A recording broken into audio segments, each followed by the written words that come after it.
Hi అండి. బియ్యం రవ్వతో ఇలా మందంగా రొట్టె చేస్తే చాలా టేస్ట్‌గా ఉంటుంది. ఒక గ్లాసు మినపగుళ్ళు శుభ్రంగా కడిగి నానబెట్టాలి. నానిన తర్వాత మిక్సీ జార్‌లో వేసుకొని పిండి చేసుకోవాలి. ముందుగా ఒక అరగంట పాటు నానబెట్టుకున్న బియ్యం రవ్వ వేసి కొంచెం సాల్ట్ వేసి కలపాలి. ఒక గ్లాసు మినపగుళ్ళకి 1½ గ్లాసు రవ్వ వేస్తే సరిపోతుంది. ఇప్పుడు దీనిని రాత్రంతా బయట వదిలేయాలి. 4 పచ్చిమిర్చి, అల్లం మిక్సీ వేసి ఆ పేస్టును, జీలకర్ర వేసి కలపాలి. మరీ పిండి గట్టిగా ఉంది అనుకుంటే కొంచెం వాటర్ వేసి కలపాలి.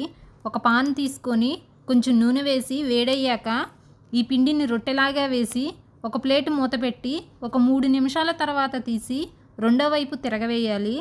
ఒక 2 నిమిషాల తర్వాత ప్లేట్లోనికి తీసివేసుకోవడమే. దీనిని కొబ్బరి, పల్లీ చట్నీతో తింటే చాలా టేస్ట్‌గా ఉంటుంది. మీకు నచ్చితే ఒక లైక్ చేసి సబ్స్క్రైబ్ చేయండి. ఒక్కసారి ఈ రెసిపీ ట్రై చేయండి.